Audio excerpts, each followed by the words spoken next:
Today we are going to start the chapter haloalkanes and haloarenes. Before I start the chapter, let me walk you through how to access the revision notes and the test series in our website. If you go to play6.com and click on practice, we are having different packages available here. Since we are discussing about NEET Premium, let us go to NEET Premium, and at the top you have the revision notes. If you click on revision notes, it opens into a new tab which is a precise note of all the chapters uh, for the subjects, that is your physics, chemistry and biology. And if you click here, there are you are having questions from different chapters for different subject. For each subject you are having n number of tests, and you are having one NEET full test which will be having two sections. One, the test series are prepared by Play6 Tutor, and the other section contains past papers. So now let us enter into the chapter haloalkanes and haloarenes. So when we talk about haloalkanes and haloarenes, the halogen derivatives of your aliphatic and aromatic hydrocarbons, we are given a name as haloalkanes and haloarenes. So when we say haloalkanes, what is haloalkanes? When I say about your haloalkanes, it is the compound which is going to contain halogen attached to, or halogen atom which is being attached to sp3 hybridized carbon atom of an alkyl group. sp3 hybridized atom of an alkyl group. And haloarenes are the compounds which is containing halogen atom attached to the sp2 hybridized carbon atom, to your sp2 hybridized carbon atom. And we can have the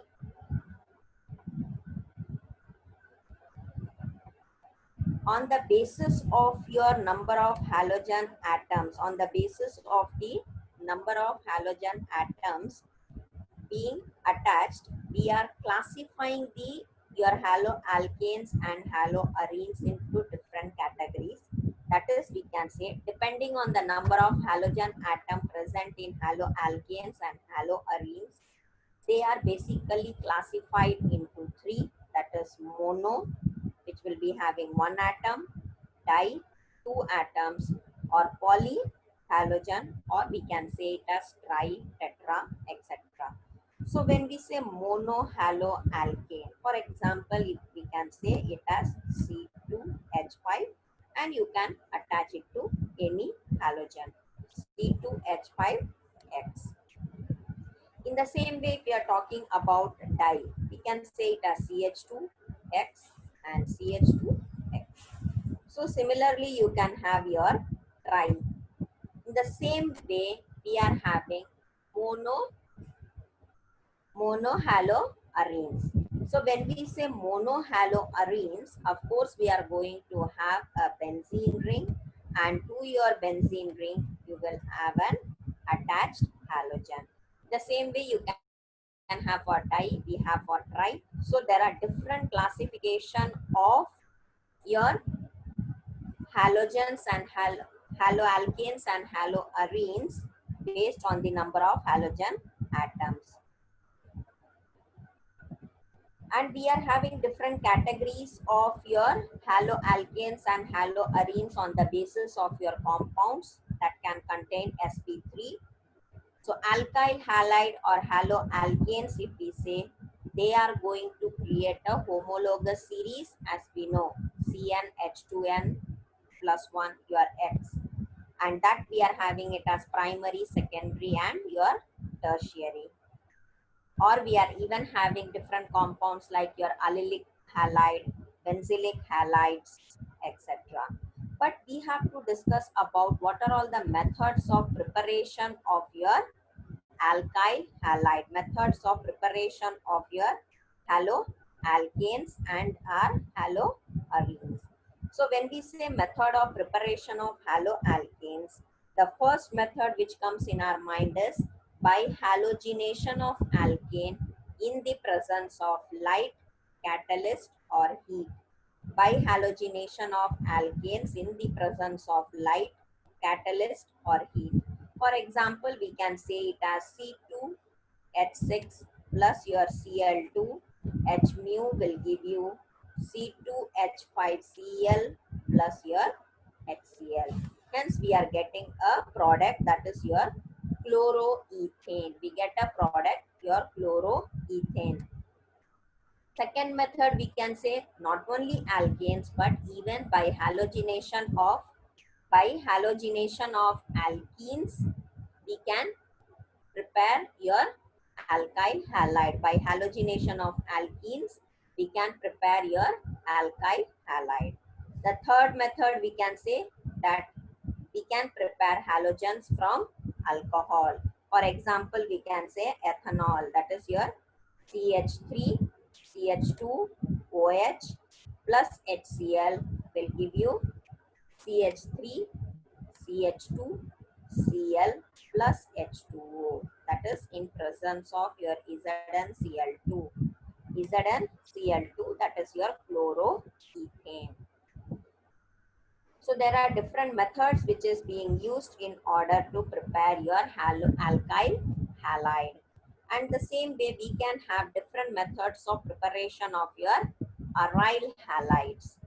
Aryl halide. So we can say your nuclear halogenation.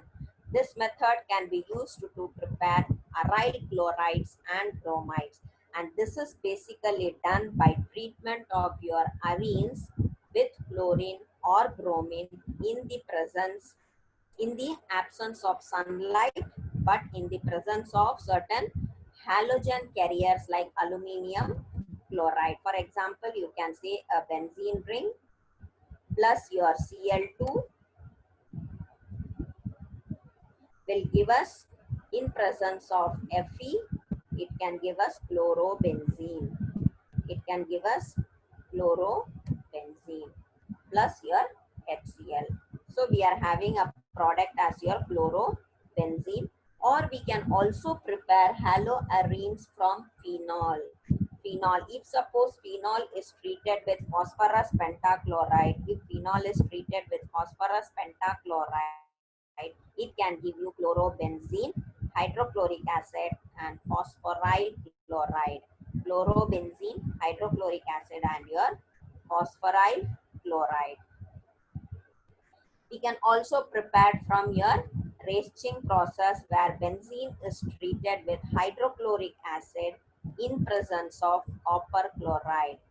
Copper 2 chloride, once again it gives us chlorobenzene. And very famous reaction in order for the purpose of preparing aryl halide is Sandmeyer reaction, where we all know that diazonium salt are highly reactive compound which is used to prepare arene derivatives. It is very famous method for, or very simple methods for preparing your arene derivatives. That is, diazonium salt is treated with copper chloride, or you can say copper bromide, which will help you in the preparation of haloarenes. And this method of preparation, we call it as Sandmeyer reaction. This method of preparation is called as Sandmeyer reaction. You can also prepare aryl halide with another method that is called as Gutterman reaction, where haloarenes can be prepared by reaction of your benzene diazonium chloride with copper powder in the presence of corresponding halogen acid, and that reaction you call it as Gutterman reaction. So there are different methods for preparation of your aryl halides. And next, when we talk about the physical properties of your alkanes, it is a well-known fact that alkyl halides are colorless in pure state, but bromides and iodides They gain color whenever they are exposed to light. And volatile halogen compounds, they are having sweet smell. And of course, intermolecular force of attraction of your halogen derivatives are basically strong due to greater polarity and molecular mass as well as compared to their parent hydrocarbon, which will result in higher boiling point of your chlorides, bromides and iodides when we compare to hydrocarbons. And the boiling point of your alkyl halide, or same if we say the order is in this way: iodine, bromine, chlorine, fluorine, and this is their boiling point.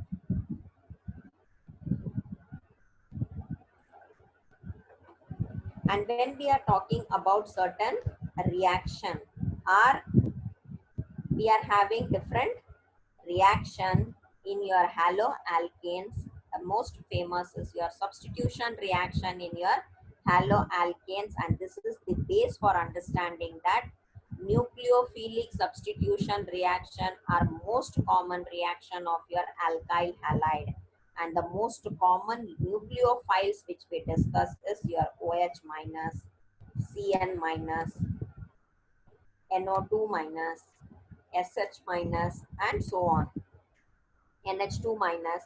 So there are nucleophilic substitution reaction actually takes place in two ways, and that one we call it as your SN1 reaction or your SN2 reaction.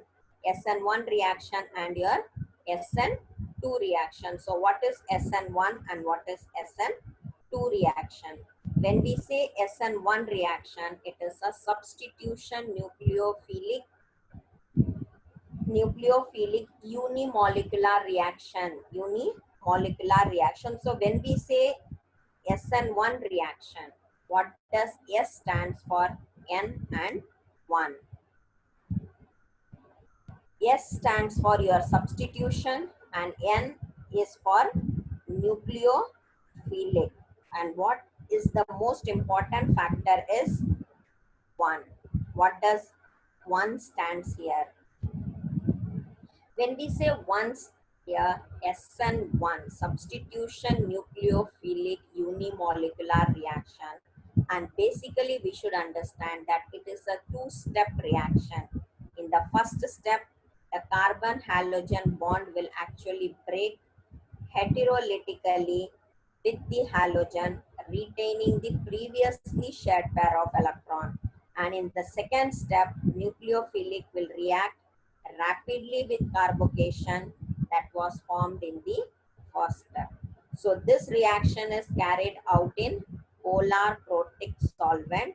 For example, we can take it as water, alcohol, acetic acid, and this reaction will basically follow the order as your first order kinetics.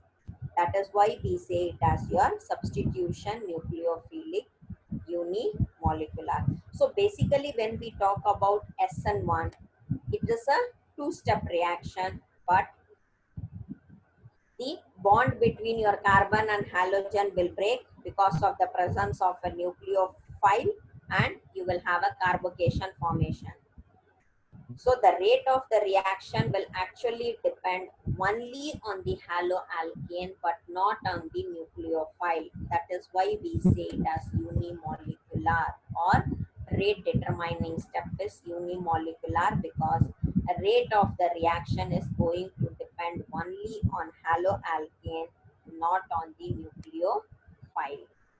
The nucleophile will attack the carbocation atom which is being formed in the step, and that will help in the formation of your new compounds. But what happens with your SN2 reaction is this reaction follows second order kinetics, and the rate of the reaction will totally depend upon both haloalkane as well as participating nucleophile. And this reaction we call it as substitution nucleophilic bimolecular reaction. Substitution nucleophilic bimolecular reaction. And in this reaction, the nucleophile will attack the positively charged carbon and the halogen will leave the group. So it is a one-step reaction. Both your formation of carbocation and exciting of your halogen will take place simultaneously. In this, like your SN1 mechanism, the inversion of configuration, we feel it. So the reaction requires the approach of nucleophile to the carbon bearing the leaving group, and they will have a, so when we say as your SN2, it is your opposite to SN1, and this is basically favored by primary carbon, secondary, and then tertiary. So totally nucleophilic substitution reaction is going to depend upon, there are certain factors on which our substitution reaction will depend. What are all the factors affecting your SN1 and SN2? So yes, of course, we can consider the effect of solvent. You can consider the structure of the substrate. You can consider the effect of nucleophile as well as the leaving group. So all these four criteria, that is your effect of solvent, structure of the substrate, nucleophile, and the leaving group, will play a major role in determining the SN1 and SN2 reaction. And the solvent in which the nucleophile substitution reaction is being carried out will also have an influence on whether SN1 or it will be SN2. So it is a well-known fact that your SN1 and SN2 is the most important part of this chapter.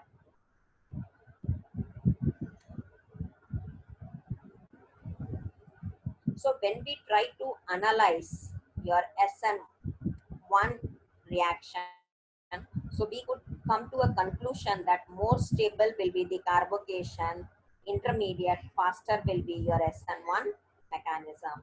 And yes, of course, your polar solvent will lead to polar transition.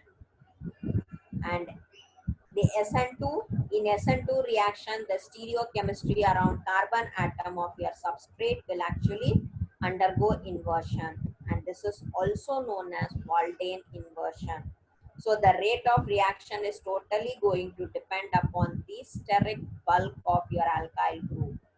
It will totally depend upon the steric bulk of your alkyl group. And SN1 and SN2 reaction, the alkyl is secondary and your tertiary. The solvent can be protic or aprotic, and then to stabilize the intermediate stage, the reaction will actually take place. And the next important part of your chapter or important concept to be learned from this chapter is elimination reaction. The reaction is going to involve the loss of two atoms or group from the substrate as their byproduct and with the formation of your pi bond. So we say that it is called as your elimination reaction. And elimination reaction is classified into two types as your E1 and E2. When we say E1 reaction, immediately we say that it is a unimolecular reaction, and of course the rate determining step is going to consist of formation of carbocation intermediate, and stability of carbocation intermediate will determine the reactivity of your E1 reaction. So order of your reactivity for E1 reaction, if we say, it will be tertiary, secondary, and then primary. So both elimination as well as your substitution reaction is going to involve the use of your same reactive intermediate. Therefore, we could conclude that both the product are formed in comparable amount, that is in your substitution as well as in your elimination.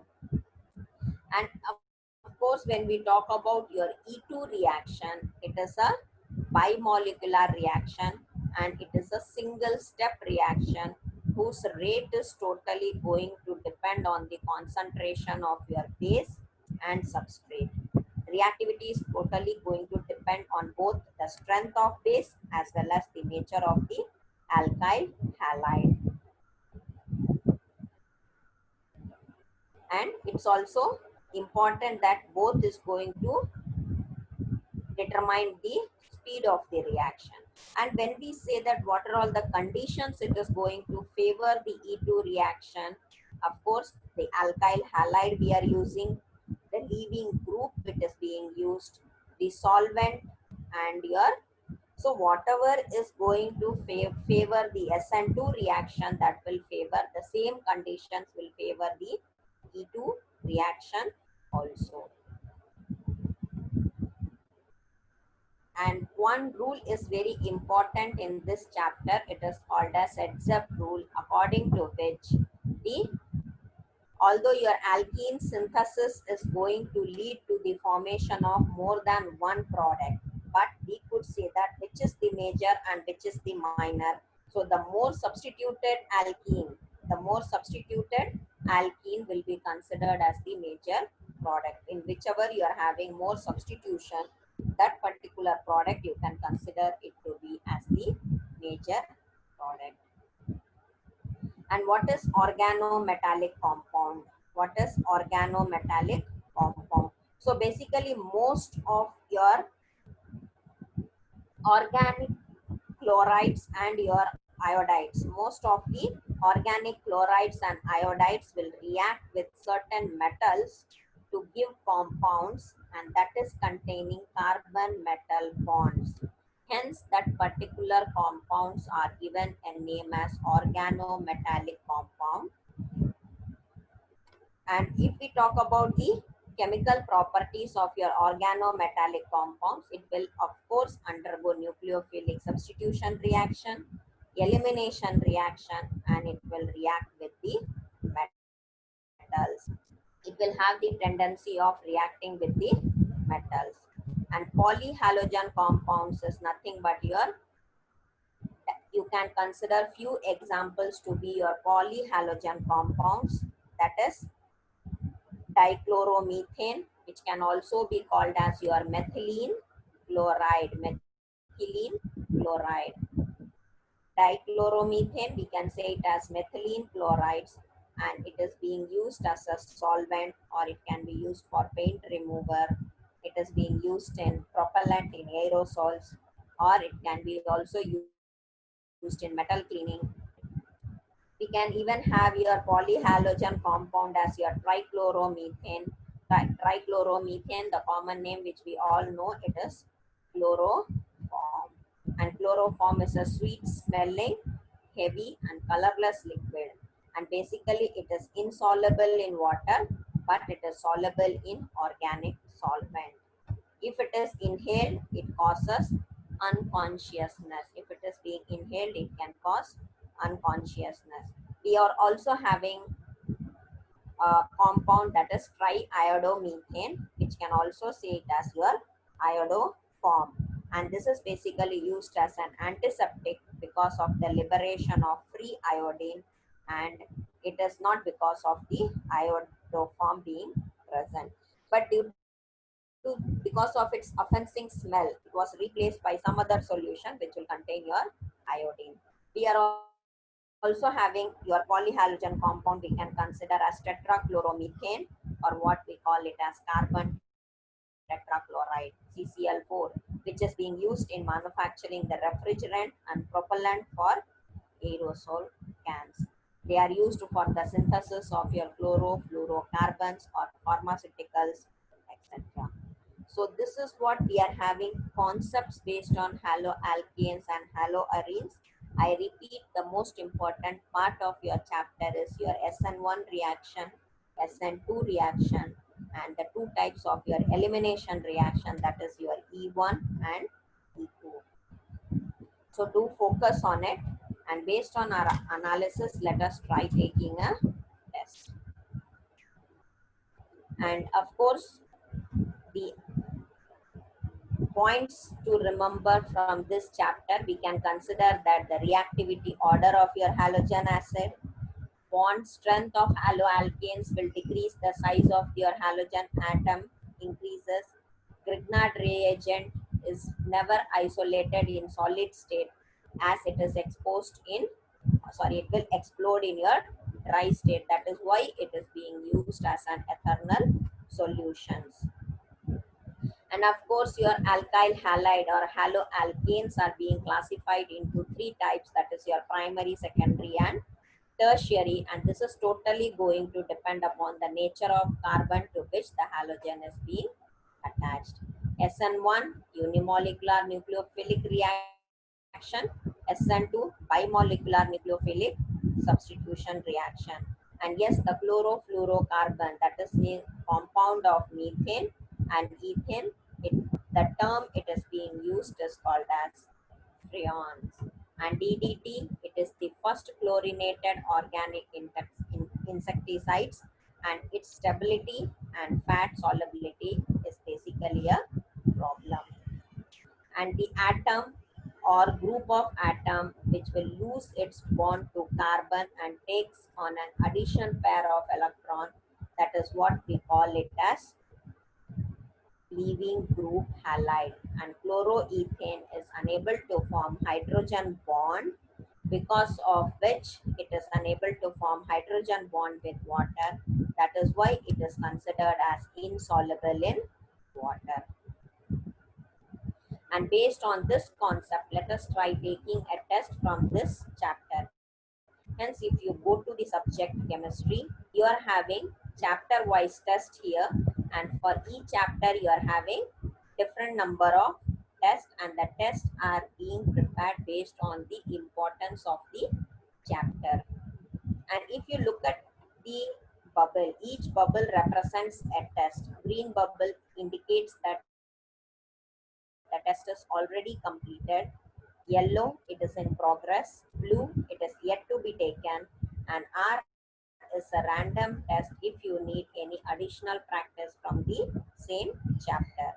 But green color does not mean that you should not take the test. You can take the test n number of times unless and until you are getting all the questions to be correct and you are confident of yourself in that particular chapter. So when we take a test from your halogens, so the correct decreasing order of your vapor phase dipole moment of CH3X, what we are supposed to have the order. We all know the order as, though their electronegativity of your halogens will follow the order as your F greater than your Cl greater than your Br greater than your I.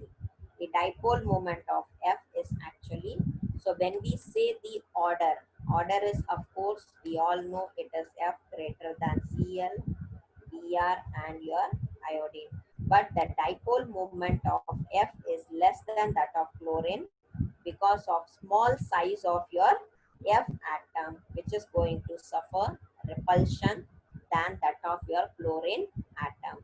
Hence, you could say the order given here as Cl, F, Br and I.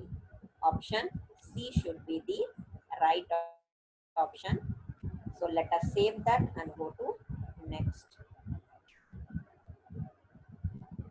The reaction RCl or RONA plus NaCl. The reaction is catalyzed by the addition of small amount of NaI.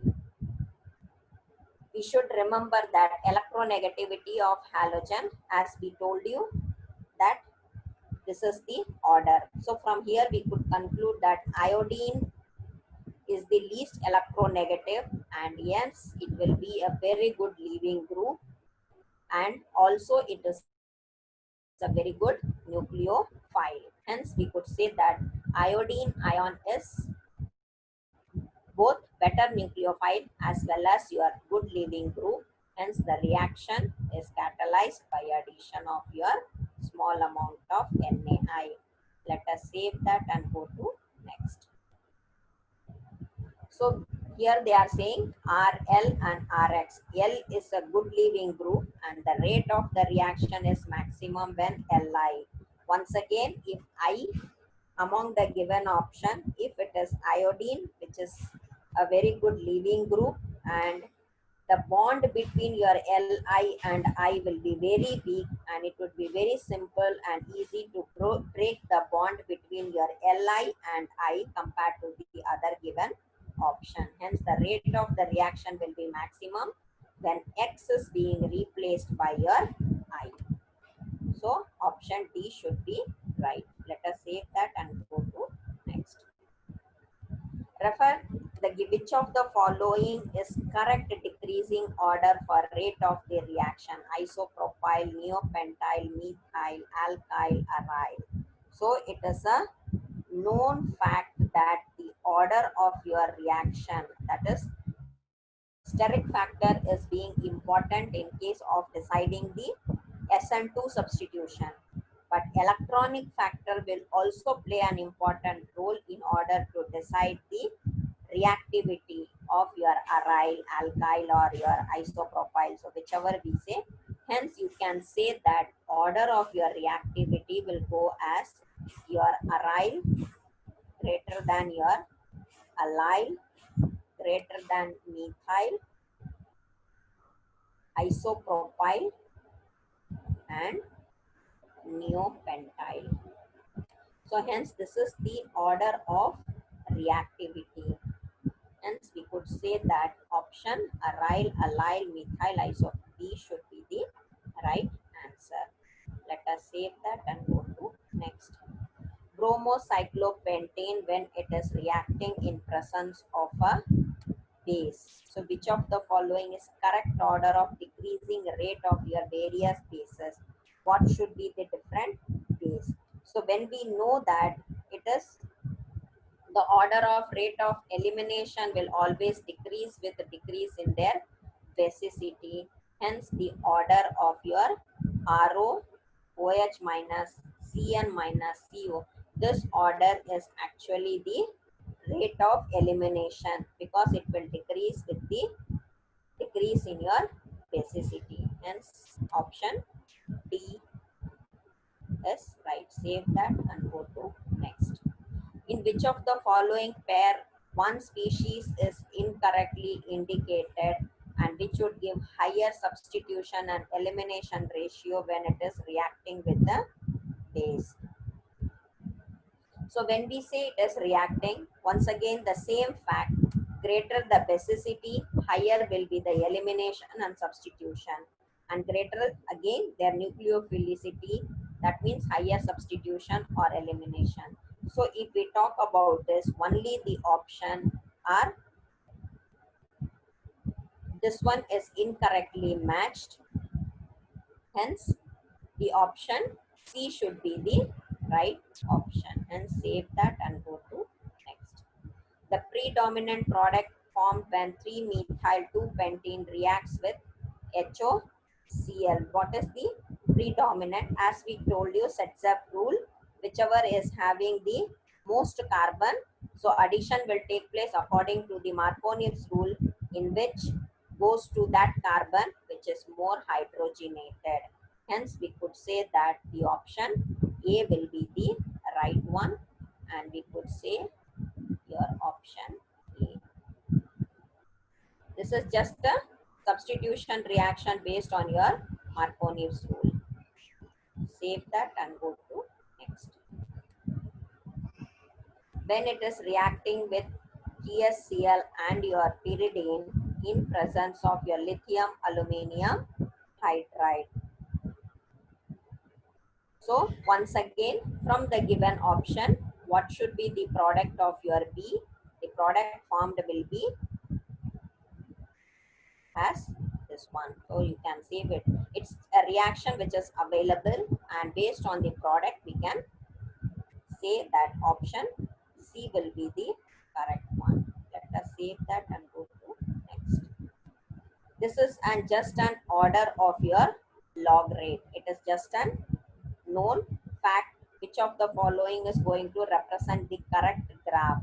So when we are talking about the correct graph of the log rate, we have to remember that your SN2 rate of the SN2 reaction is going to be inversely proportional, or it is directly proportional to 1 by spread crowding near to the reaction. It is 1 by steric crowding to the near reaction. Hence, if we look at, it should be inversely proportional. That means from the given option, it should decrease.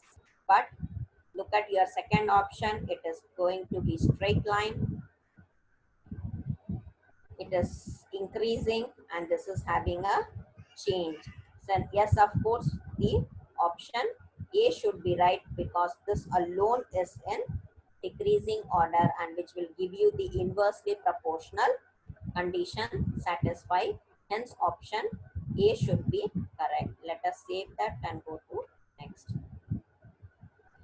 We have to predict the product, what is being produced when your allyl alcohol is reacting with presence of your excess of your HBr. So when it is reacting with your excess of, as I told you, Zepf rule, whichever addition of your HBr to alcohol will actually give you two products, that is your 1 propanol and that is 3 bromo 1 propanol and your 2 bromo 1 propanol. So whichever is being in major product here will be your CH2 Br CH2 CH2OH. Apply the Zepf rule and this will give you an answer as your CH2Br CH2 CH2OH. That is 3 bromo 1 propanol. 3 bromo 1 propanol. So our option A should be the correct option. Let us save that and go to next. Once again, look at the reaction and we have to guess the, we have to give the product. So when we are looking at the reaction and think about the product, immediately we have to understand that BRS, if it is being attached based on its position, it will be acting as a good leaving group and your poor leaving group. So when Br is attached at this position, you consider that it is a poor leaving group, and when the Br is attached at this position, we consider it as a weak leaving, good leaving group. Hence, from that, we could say that option A is the correct product. It will be because wherever it is a good leaving group, it will get removed and the product, the other reactant will get attached. So ammonia should come in the place of your A. Hence, answer A should be the right one. Let us say that.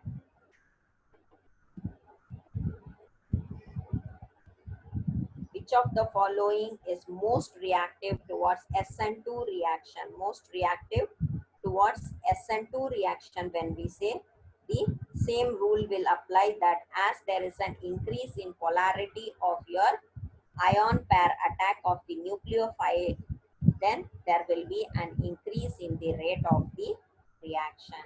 So there will be an increase in the rate of the reaction. So when we look at the option D should be the right option. Let us save that and go to next. Allyl chloride on dehydrochlorination will give. Allyl chloride on dehydrochlorination will give a product that is nothing but your propadiene. If the product formed on allyl chloride on dehydrochlorination will give you a product that is called as your propadiene. Let us save that and go to next. So these are all just a chemical reaction and you have to focus the concept how the product is being formed. So at higher temperature, iodoform reaction is given by, at higher temperature, your iodoform reaction will be given by CH3CO CH3, because we have to know about your iodoform reaction. What does it mean? What is iodoform reaction? So when we say iodoform reaction, it says that a chemical reaction actually in which you will get your methyl ketone is being oxidized to a carboxylate by the reaction of your HO minus and I2 minus. So the product it will be forming is your So when we say iodoform test also is being used to check the presence of your methyl ketone, hence our option CH3CO CH3 should be right. Let us save that and go to next. So which of the following are correct order of nucleophilicity in MEOH? Nucleophilicity in your MEOH. So when we talk about your nucleophilicity, we have to understand that ETO is more, ethyl oxide is more nucleophile than your OH minus. Hence, immediately C it will become as your CH3O minus will be more highly resonance stabilized compared to the structure. So it will be more highly stabilized compared to the structure. Hence, we could say that our option D option is actually correct order. Hence, let us mark our option D. Save that. And by this, we have completed all the 15 questions. Let us see which are all the right questions and your wrong ones. If we click end test,